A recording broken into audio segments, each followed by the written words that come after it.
Hey, everybody, it's Chris Hobart, the Wealthologist, here to bring you a little bit more no nonsense, clear eyed looks at the world of money and finance. Now, today, we're going to be tackling a hot button issue that's really been twisting analysts and policymakers into pretzels, and it's inflation. I, I know. We've talked about this before, haven't we? But you've heard it right. You remember, inflation surged in 2021, 2022.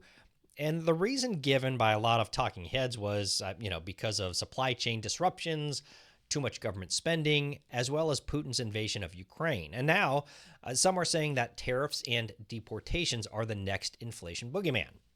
But guess what? None of these theories actually go to the heart of the issue.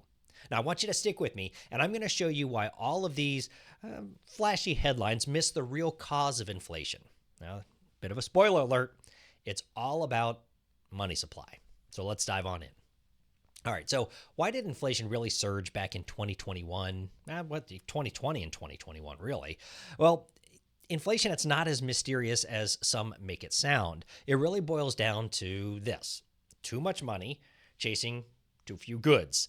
Here's the big picture. Between early 2020 and March of 2022, the M2 money supply, which is a measure of all the money circulating in the economy, it rose a staggering 40.6%. Now, I just want you to think about that just for a second. This is like putting rocket fuel into the economy. Yes, supply chain disruptions made it harder for businesses to get the parts and materials they needed, which pushed some prices up. But here's the thing. If consumers were forced to spend more on, say, cars or toilet paper, they'd have less money to spend elsewhere. Unless, of course, the Fed decided to pour more money into the system, which it did.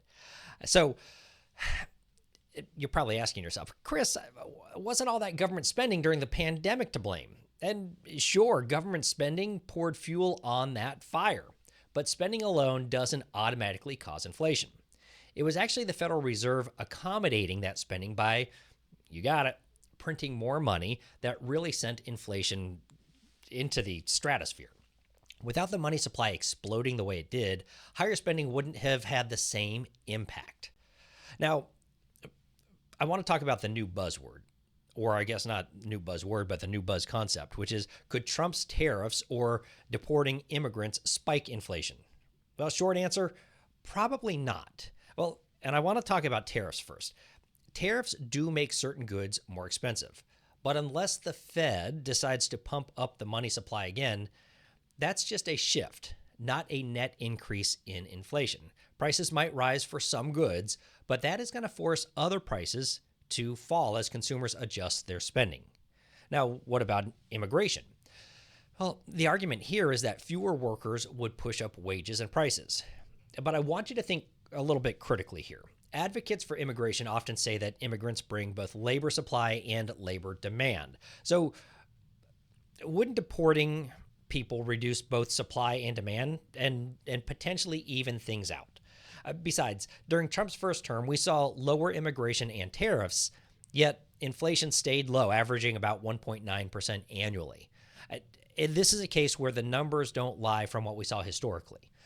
So we're probably thinking what's really driving inflation or what will drive inflation. Here's the real deal. Inflation happens when the Federal Reserve lets the money supply grow too fast, period. End of story.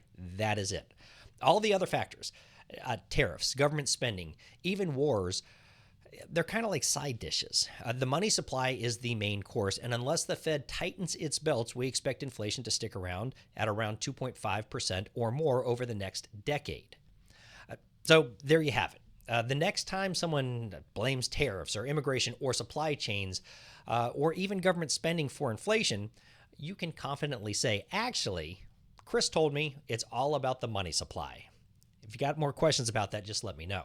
Now, if you enjoyed today's breakdown, don't forget to hit that like button and subscribe to our channel.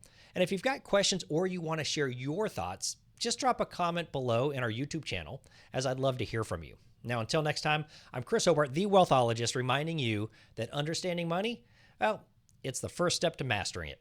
Have a great week.